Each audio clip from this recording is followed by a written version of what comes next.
Assalamualaikum warahmatullahi wabarakatuh. Bertemu kembali di channel Hermawan Haryati, channel yang berbagi seputar dunia pendidikan dan pariwisata. Pada kesempatan kali ini saya akan berbagi materi pendidikan agama Islam kelas 4 SD Negeri 47 Krui, pokok bahasan sholat.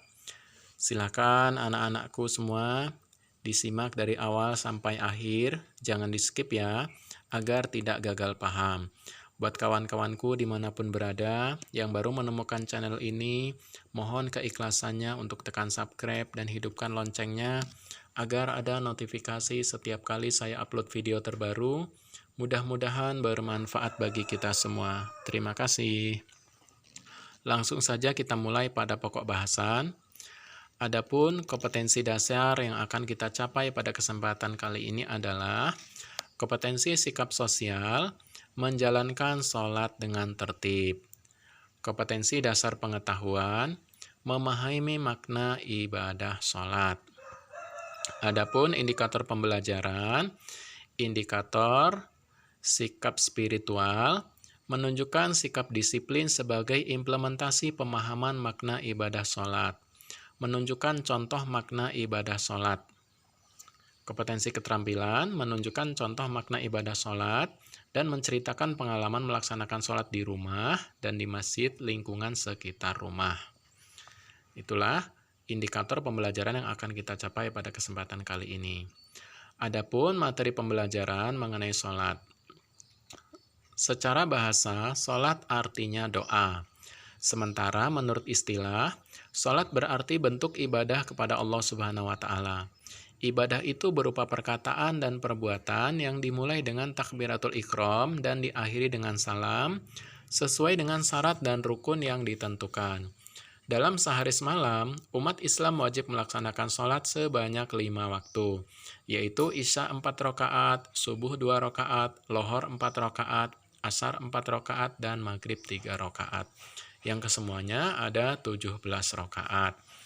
Dan masing-masing huruf terdapat pada sholat-sholat tersebut, yaitu pada sholat Isya kita ambil huruf I, pada sholat subuh kita ambil huruf S, pada sholat lohor kita ambil huruf L, pada sholat asar kita ambil huruf A, dan pada sholat maghrib kita ambil huruf M. Apabila kita gabungkan akan menjadi kata Islam.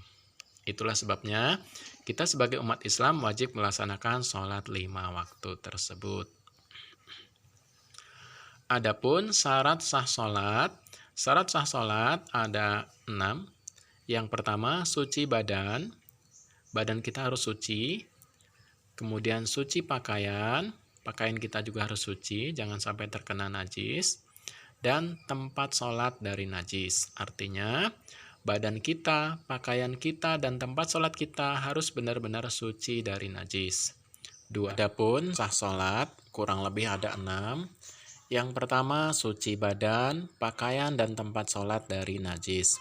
Jadi pastikan badan kita dalam keadaan suci, jangan sampai terkena najis. Begitu juga pakaian kita dan tempat sholat kita harus benar-benar suci. Jadi kita cek terlebih dahulu tempat yang akan kita gunakan untuk melakukan sholat. 2. Suci dari hadas besar dan hadas kecil. Jadi kita pastikan tubuh kita suci dari hadas besar dan juga suci dari hadas kecil. Baru sholat kita akan sah. Ketiga, menutup aurat. Adapun aurat laki-laki antara pusar dan lutut.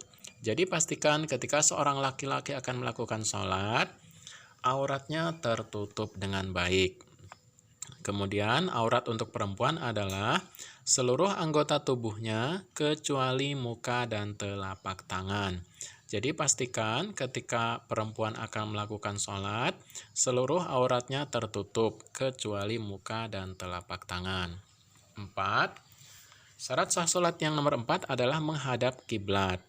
Ketika kita tahu kiblat, maka kita harus menghadap kiblat. Tetapi apabila kita tidak tahu arah kiblat, kita boleh menghadap ke arah mana saja, asal kita niati menghadap kiblat. Misal, Kita sedang berada di hutan yang sangat lebat. Kita tidak tahu arah utara, barat, timur, dan selatan. Sementara matahari tertutup awan. Nah, sudah tiba waktu sholat. Kita bingung mau menghadap ke arah mana. Maka kita niati untuk menghadap ke arah kiblat, mustaqbilal kiblati.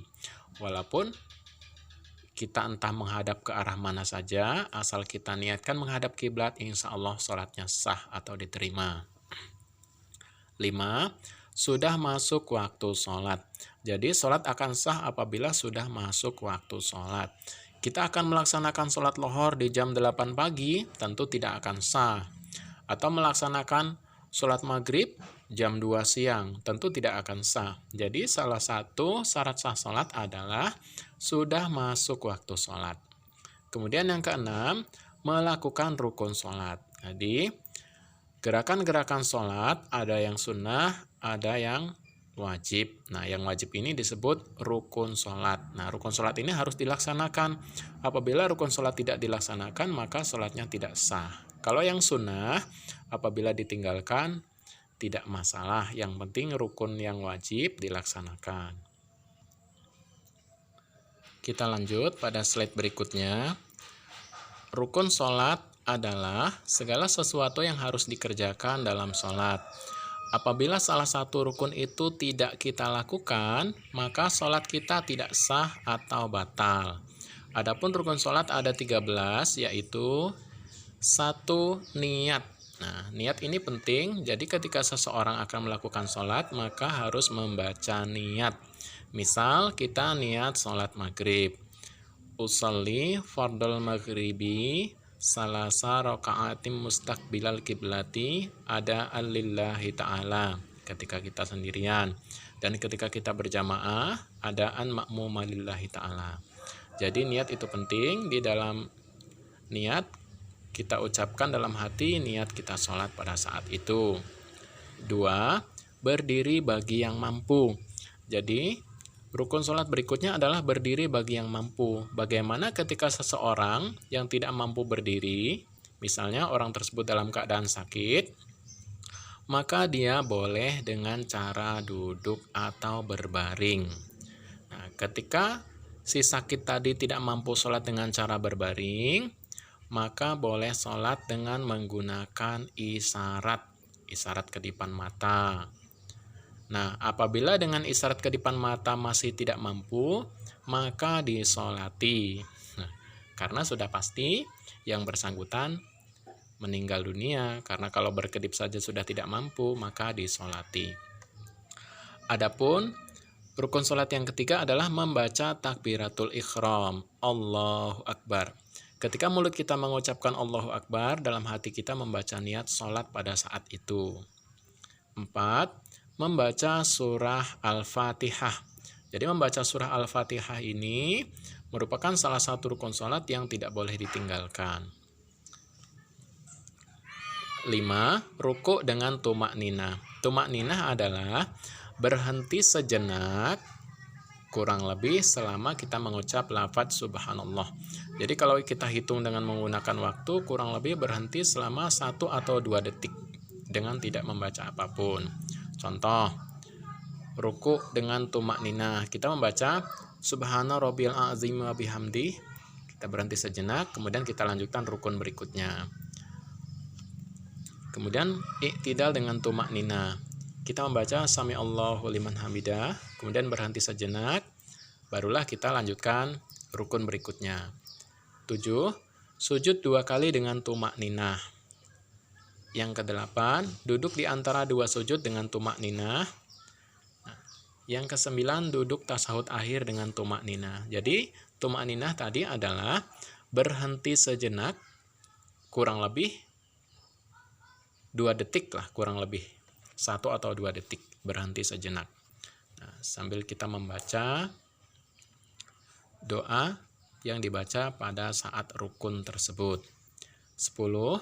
Membaca tasyahud akhir, at-tahiyatul, dan seterusnya. 11. Membaca sholawat atas Nabi Muhammad pada tasyahud akhir. 12. membaca salam yang pertama yaitu menengok ke arah kanan. Jadi ketika kita sholat, kita menengok 2 kali. Menengok yang ke kanan adalah rukun sholat, sementara menengok yang ke kiri adalah sunnah. Artinya, tidak nengok ke kiri pun tidak masalah, menengok lebih bagus. 13. Tertib atau berurutan. Jadi, kita melaksanakan sholat harus tertib dan berurutan dari awal sampai akhir. Jangan sampai tertukar posisinya. Misal, kita membaca niat di tengah-tengah, atau tiba-tiba kita berdiri langsung tasahud, berdiri langsung iktidal, ya. Setelah ruku langsung tasahud akhir. Nah, itu tidak sah. Jadi harus sesuai dengan urutannya. Ini yang disebut dengan tertib. Jadi sholat ini ada tata caranya, ada syarat rukunnya. Lanjut slide berikutnya. Adapun tata cara sholat, yang pertama adalah berdiri dan membaca niat sholat. Jadi diharuskan berdiri. Nah, seperti saya katakan tadi, kalau tidak mampu berdiri boleh dengan duduk, boleh dengan berbaring, ya. Boleh menggunakan isyarat kedipan mata. Kalau sudah berkedip tidak mampu berarti disolati. Yang kedua, membaca takbiratul ikhram. Allahu Akbar. Mulut kita mengucap Allahu Akbar, hati kita membaca niat pada saat sholat. Saat itu. Kemudian, ruku dengan tumak ninah. Tumak ninah adalah berhenti sejenak. Setelah ruku, iktidal dengan tumak ninah. Setelah iktidal, kita sujud dengan tumak ninah. Jadi sujud sebanyak 2 kali, ya. Sujud pertama, kemudian duduk di antara 2 sujud, kemudian sujud kedua, sujud kembali. Lalu setelah sujud yang kedua, kita lihat sholat kita, apakah itu rakaat pertama, kedua, ketiga, atau keempat. Apabila rakaat yang pertama, maka setelah sujud kedua kita bangkit kembali, membaca Al-Fatihah lagi. Apabila itu rakaat kedua, maka kita duduk tasyahud awal. Nah, apabila kita sholat subuh, maka kita tidak duduk tasyahud awal, tapi langsung duduk tasyahud akhir. Nah, ini duduk tasyahud akhir. Perhatikan posisi kakinya. Kaki sebelah kiri masuk di bawah kaki sebelah kanan. Bisa dilihat pada gambarnya. Kita membaca doa duduk tasyahud akhir. Lanjut, mengucapkan salam, kita menengok ke arah kanan, rukun sholat, dan menengok ke arah kiri, sunnah sholat. Setelah kita melaksanakan sholat, kita berzikir untuk memperbanyak amal ibadah kita kepada Allah Subhanahu wa Ta'ala. Itu adalah gerakan-gerakan sholat dari awal sampai akhir. Kemudian, hal-hal yang membatalkan sholat. Sholat dikatakan batal apabila melakukan salah satu perbuatan yang membatalkannya. Jika sholatnya batal, maka kita harus mengulanginya kembali. Adapun hal-hal yang membatalkan sholat diantaranya, 1. Berhadas kecil atau berhadas besar. Nah, ini tidak hanya batal sholat tetapi juga batal wudhunya. Kemudian 2. Terkena najis. Apabila terkena najis, kita sedang sholat, tiba-tiba kita dipipisin tikus, ya, atau dipipisin kucing yang naik ke atas, maka sholat kita batal. Kemudian, berkata-kata dengan sengaja. Ketika kita sedang sholat, kita tidak boleh ngobrol atau berkata-kata. Kemudian yang keempat, terbuka aurat. Ini menyebabkan sholat kita batal. Kelima, mengubah niat. Kita sedang sholat tapi niat kita rubah, kita niat naik kendaraan, kita niat yang lain, yang jelas bukan niat sholat, maka sholatnya akan batal. Kemudian makan dan minum. Ketika kita sedang sholat, kita tidak boleh makan atau minum. Kalau makan dan minum, sebelum atau sesudah sholat. Sikat gigi, kemudian baru melanjutkan sholat. Barulah kita sholat. 7. Bergerak lebih dari 3 kali dalam satu rukun. Misal, ketika kita sedang ruku, kita garuk-garuk kaki atau garuk-garuk tangan lebih dari 3 kali dalam satu rukun, maka sholatnya batal. Kedelapan, mendahului imam bagi yang sholatnya berjamaah. Jadi kita tidak boleh mendahului imam, tidak bagus, ya. Kita harus ikut gerakan-gerakan yang dilakukan oleh imam. Kita mengikuti, mengiringi, jangan mendahului.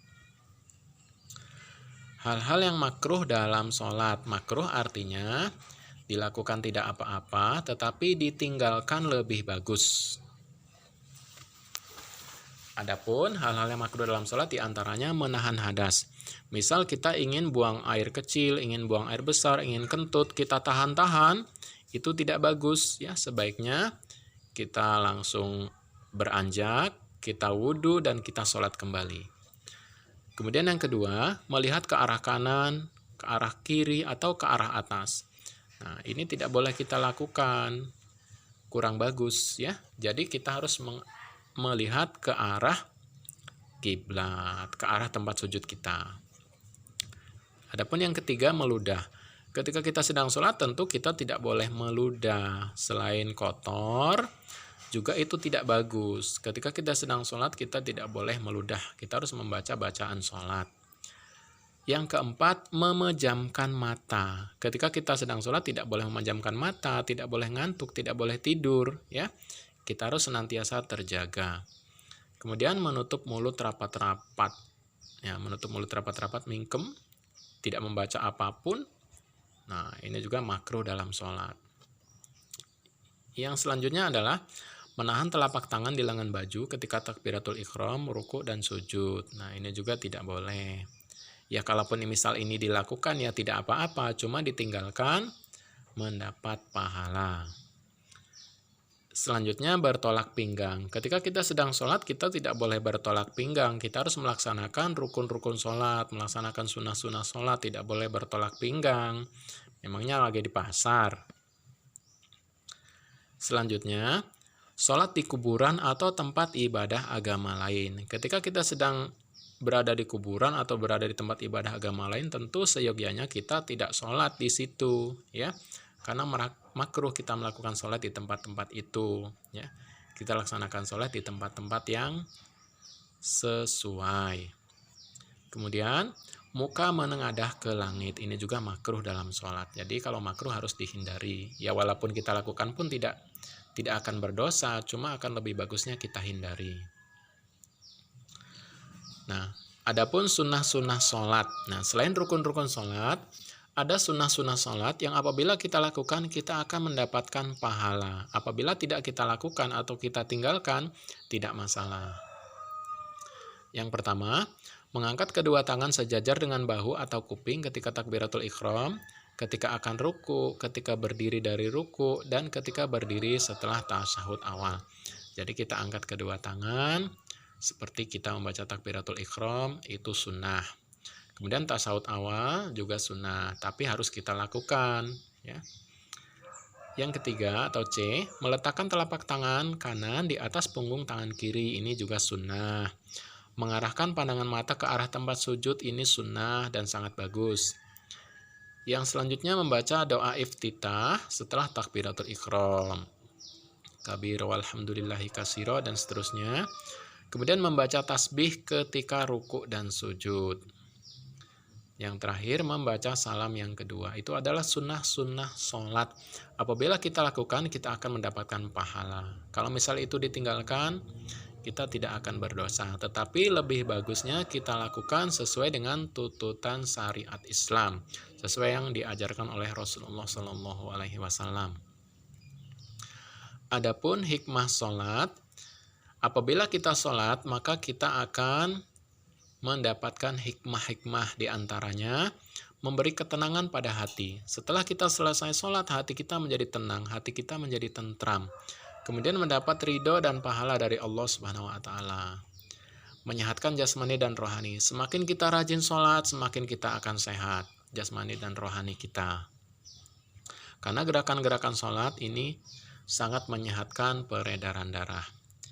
Yang keempat, lebih dekat dengan Allah, tentu saja. Yang kelima, dapat mencegah seseorang dari perbuatan keji, mungkar, dan tercela. Jadi sholat dapat mencegah seseorang dari perbuatan keji, mungkar, dan tercela.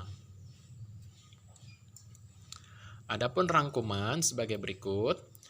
Sholat dalam arti bahasa adalah doa.